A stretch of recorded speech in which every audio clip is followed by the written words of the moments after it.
Man United are in talks to sign Frank de Jong of Barcelona. Now, my thoughts on this are as follows. Frank de Jong is a good player still. He will help Man United in midfield to replace Paul Pogba. I'm not saying he is Paul Pogba because he's obviously not Paul Pogba, and they play different styles of football. Frank de Jong will be holding midfielder to sit in midfielder for Man United and break up the attack from the other teams.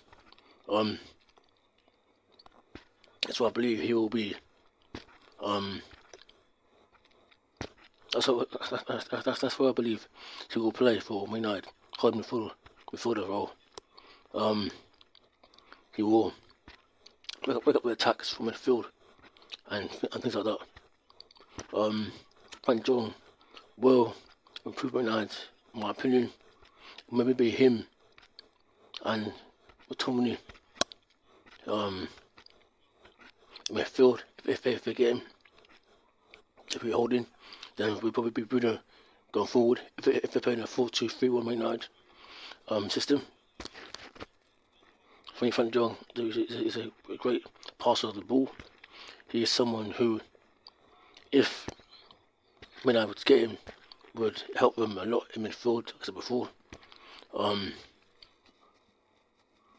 Now, Frank de Jong doesn't score too many goals, I believe, but I still believe that Frank de Jong will help them in the area of midfield, which they need to improve on, midfield, because the last few years they've been having Scott McTominay in midfield, along with maybe Bruno and Pogba. It hasn't worked, so maybe this will now work for them, and they will be able to create a good midfield to thrive on come the new season.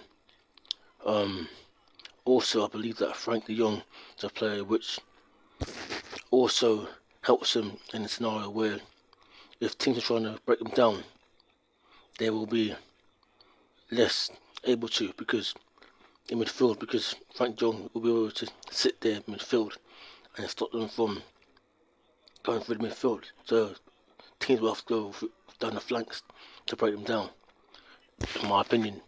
So that's what I believe. Also, guys, I believe that Frank de Jong is a player which could be worth in the region of maybe 35 to 40 million pounds, which isn't bad considering his talent and his ability to break down attacks in midfield. I've seen him play for Barcelona before, and that's what he does. He can also play further forward as well. I believe Man United will sign him to play in the holding midfield area of the pitch, because they've already got Bruno Fernandes who can play forward behind the striker. They'll play Bruno behind the striker. Yeah. So that's what I believe, guys. Also, in my opinion, I believe that Frankie de Jong will help them going forward, because even though he did not score that many goals, the goals he does score are very good goals, and he'll be able to help them build up, play from the back, and quicker than they were beforehand. Because as much as Scott McTominay